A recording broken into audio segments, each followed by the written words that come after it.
So I wanted to talk today about what happens if you get a card with perhaps quite a classic meaning, and I've chosen the Two of Cups today as this is a card that's featured quite heavily in my readings and in client readings. Has a classic meaning: lovers, to love, being in a loving relationship, sexual relationship, and yet the question, or perhaps the context, or the cards around this card make it clear that it's nothing to do with love or a sexual relationship. And this is one of what I think where tarot really does test your abilities, because when we first start, it's very easy to pigeonhole cards, and it's very easy to sort of nickname them and have easy meanings that we remember them by. And then a card comes up and it clearly isn't what we think it should be. So the Two of Cups, I mean, yes, it definitely means an equal. Notice how they're both roughly the same height. Emotionally honest or romantic relationship. Notice how their cups, their hearts are there. It can be a sexual relationship with that sort of angel, lion-headed, orgasmic energy above them. But it can also be a healing relationship with the Caudicus symbol coming up between the cups. And it can also be an enlightening or a spiritual relationship as well.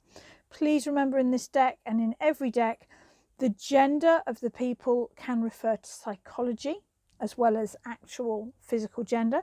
So this can be any relationship between two people which is equal and healing and enlightening. And certainly I've seen this refer to friendships where the friendship goes through a very intense period where you're each healing each other, learning each other. I always think about this. I've got a friend that wrote a book inspired by the Norse mythology, and we would meet and she would talk to me about writing. She would read my blogs, my website, and give me advice on how to be a better writer, and I would talk to her about the Norse mythology, and we both came away feeling that we'd learnt a lot.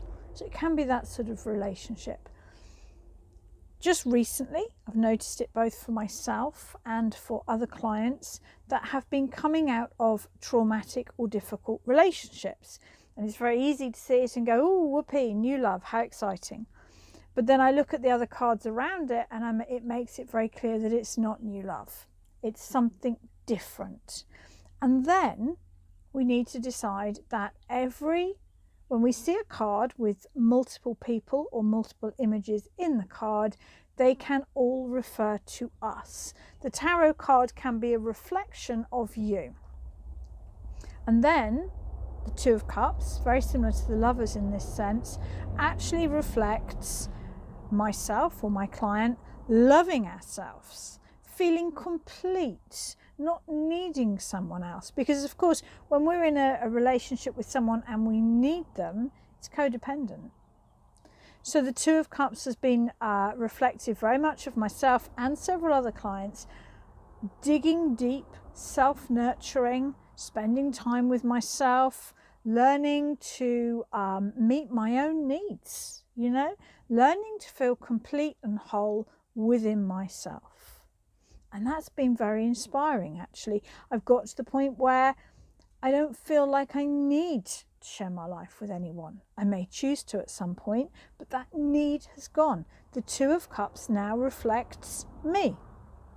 So I love the Two of Cups. I mean, what's not to like, really?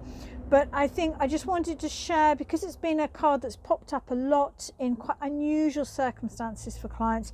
I just wanted to give that take of what do you do when it doesn't mean love.